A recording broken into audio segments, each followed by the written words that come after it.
안녕하세요, 책소리입니다.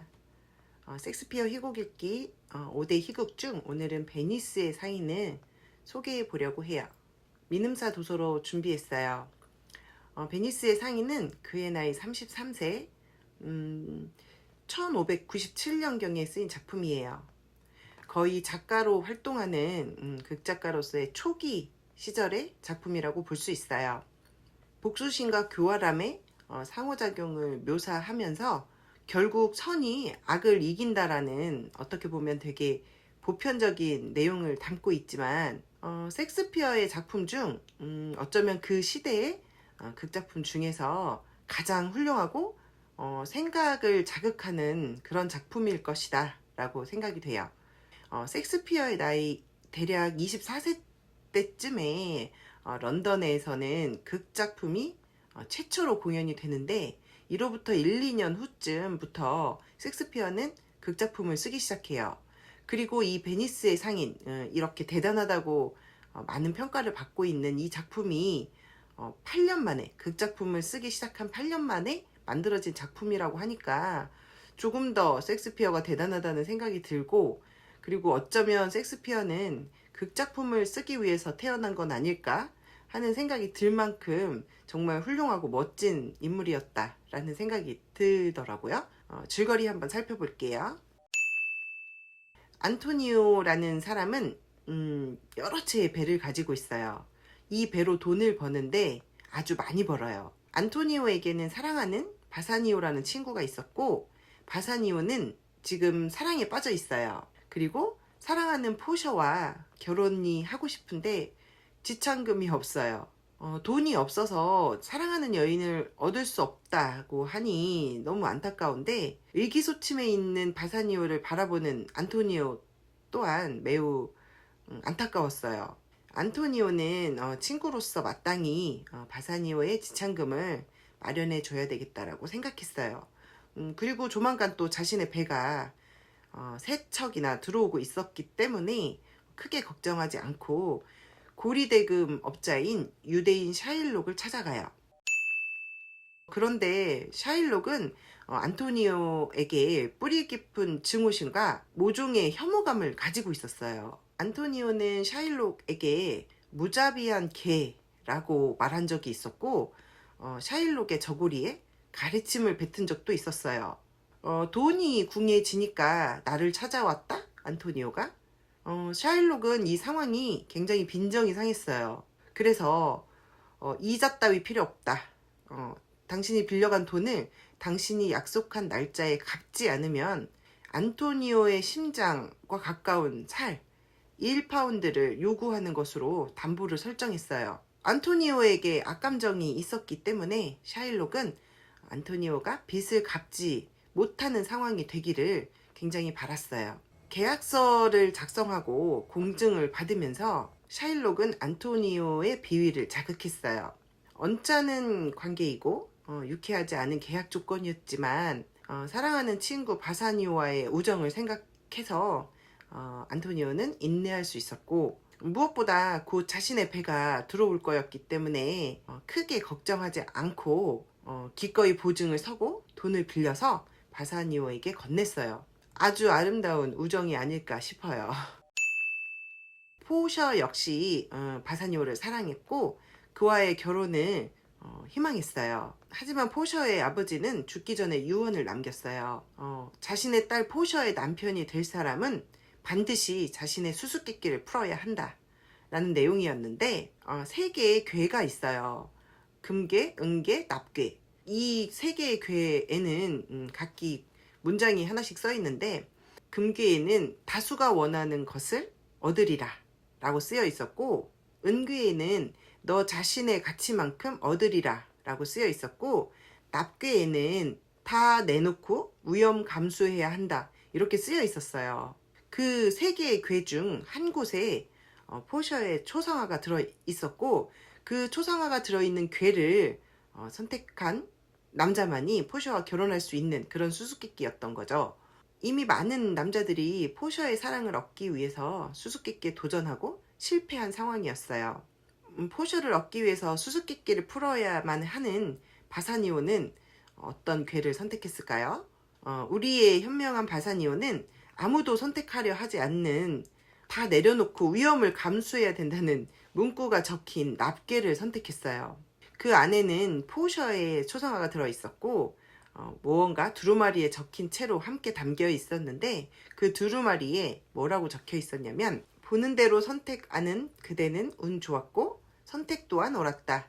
이 행운이 그대에게 왔으니 만족하고 새 사람 찾지 마라. 이 결과에 큰 기쁨을 느낀다면, 또 행운을 지복이라 생각하면 그대의 부인 쪽으로 몸을 돌려 사랑의 키스로 그녀를 요구하라.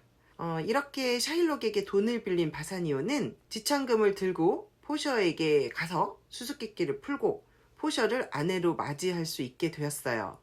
친구의 우정, 그리고 본인의 진심 어린 사랑이 만들어낸 아주 달콤한 결과이긴 했는데, 포셔를 아내로 맞이하게 된 그 기쁨도 잠시, 안토니오의 배들이 풍랑을 만났다라는 소식이 전해지면서 안토니오는 샤일록에게 진 빚을 갚지 못하게 되었어요. 그리고 곧 죽게 될 거라는 기별도 함께 받아야 했던 거죠. 안토니오는 그 지독한 우정 때문에 자신의 목숨을 잃어야 하는 상황이 되었으니 너무나 또 안타까운 상황이 만들어진 거죠. 바사니오는 마음이 너무나 아프고 무거웠기 때문에 의욕도 상실하고 의기소침해 있었겠죠. 사랑하는 바사니오의 그런 모습을 본 포셔는 바사니오가 빌린 돈의 3배를 내어주면서 이걸로 빚을 갚자라고 했지만, 샤일록은 절대 노. 그 어떤 큰 돈을 준다 해도 자신은 받지 않을 생각이고 공증을 받은 그 계약서대로 실행할 것이다 라고 아주 큰 소리를 뻥뻥 쳐댔어요. 그리고 베니스의 그 어떤 법으로도 자신의 결정을 강제로 바꿀 수 없다는 것도 알고 있었어요. 절대 안토니오의 심장 가까운 살 1파운드를 포기할 수 없었던 거죠. 모두가 샤일록을 몰인정하다고 욕했지만 계약서대로 이행해야 되는 것이 그때 당시 베니스의 법이었어요. 재판이 열리고 공작은 샤일록을 설득했어요. 하지만 억만금을 준다고 해도 물러날 샤일록이 아니었어요. 그렇게 얄미웠던 안토니오를 매다 꽂을 수 있는 그런 절호의 기회였기 때문에 샤일록은 절대 노. 무조건 자기는 살점을 가져가겠다라고 주장했어요. 결혼을 미루고 안토니오에게 찾아가는 바사니오를 보면서 포셔는 아주 특별한 변장을 해요. 남장을 하고 재판관이 된 거예요. 그리고는 샤일록에게 계약서대로 안토니오의 심장에 가까운 살 1파운드를 가져가라 라고 판결을 해요. 와, 샤일록 엄청 기분이 좋았어요. 드디어 증오하던 안토니오에게 복수할 수 있는 기회가 생긴 거니까요. 그런데 포셔의 판결이 아직 끝나지 않았어요. 샤일록은 안토니오의 심장 가까운 살 1파운드를 가져가되 1파운드보다 많아서도 안 되고 적어서도 안 된다 라고 말하면서 더 덧붙이기를 살점을 떼어가되 피를 내어서는 안 된다 라고 판결을 했어요. 샤일록의 심정, 샤일록의 표정, 이런 것들이 상상이 되시나요? 저는 너무 억울할 것 같긴 해요. 난감했죠. 피를 내지 않고 살점을 가져가기란 있을 수 없는 일이니까요. 샤일록은 너무 억울하지만 안토니오의 심장 가까운 살 1파운드를 포기해야만 했어요. 그런데 포셔가 그걸로 끝내지 않고 또 다른 판결문을 읽어요. 베니스의 법 규정에 따라서 샤일록은 외국인으로서 직접 또는 간접적으로 시민의 생명을 노렸다라고 입증된 바, 샤일록의 전 재산을 압류해서 반은 안토니오에게, 나머지 반은 정부의 비밀 금고에 기속되는 것으로 하고, 범법자, 그러니까 샤일록의 생명은 오로지 공작의 손에 달려 있음을 판결을 해버렸어요. 이렇게 그 안토니오에 대한 샤일록의 복수는 물거품이 되었어요. 그리고 또 해피엔딩이잖아요. 안토니오의 풍랑을 맞아서 들어오지 못하던 배들이 안전하게 정박하는 덤까지 생겼어요. 작품의 주요 스토리는 여기까지예요. 베니스의 상인, 헛소동, 좋을 대로 하세요, 12야. 요런 작품들은 셰익스피어의 코미디극 시리즈인데, 그 중에서 베니스의 상인은 16세기 영국 사회의 인종적, 종교적 상호작용에 대한 해설로 연구될 수 있는 아주 특별하고도 오랜 시간 해결되지 않는 그런 문제를 다루고 있다는 점에서 너무나 훌륭한 작품이라고 생각이 돼요. 주제 면에서 이 작품은 살 아래 숨겨진 자비와 연민이라는 신성한 특성을 보여주고, 빛과 결의, 우정과 사랑, 복수와 지혜, 개인적 적대감과 비참한 인간 본성 등 다양한 주제를 함유하고 있는 것 같아요. 지금까지 소개한 그 셰익스피어의 희곡 중에서 가장 똑똑하고 현명한 여성 캐릭터 포션은 절대적으로 놀랍고 아름다움을 넘어서는 존재인 것 같아요. 때로는 악마처럼 교활하고 때로는 천사처럼 사랑스러워요. 포션은 그저 완벽한 여성 캐릭터였던 것 같아요.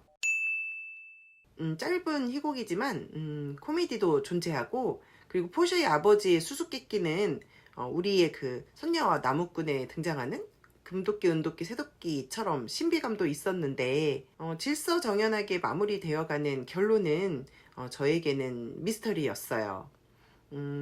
샤일록에 대한 판결 부분이 그랬는데요. 샤일록은 정말 악당일까요? 나라면 어땠을까? 이런 생각을 자꾸만 하게 하는 그런 샤일록의 처지가 아니었나 싶어요. 과연 우정이 가져다준 현명한 판결이었다라고 생각하는 사람도 있을 것이고, 샤일록이 잔인하기는커녕 그의 처지가 너무 억울하다고 느끼는 사람도 있을 거예요. 샤일록이 워낙에 고객들에게 많이 모욕을 당하고, 유대인으로서 그랬던 기억들 때문에 약간 고약한 부분이 없지 않지만, 그건 사실 사회가 만든 거잖아요. 샤일록이 유대인이기 때문에. 그래서 저는 샤일록이 충분히 억울하다라는 생각을 좀 가지고 있어요. 코에 걸면 코걸이요, 귀에 걸면 귀걸이 라고 하는 게 법 아닐까 싶기도 해요. 안토니오에게는 유리하게 작용했던 판결이었지만, 계약서에 기재되지 않았다고 해서 이행할 수 없다고 한다면 샤일록은 사실 너무 억울하죠. 계약서에 모든 내용을, 모든 변수를 남길 수는 없는 거 아니겠어요? 셰익스피어에 의해 선한 옷을 안토니오나 바사니오, 포셔가 입었기 때문에 그들 편을 들어야 되겠지만, 저는 여전히 샤일록의 입장에서 샤일록이 너무나 안타까운 판결을 받았다라는 생각을 떨칠 수가 없을 것 같아요.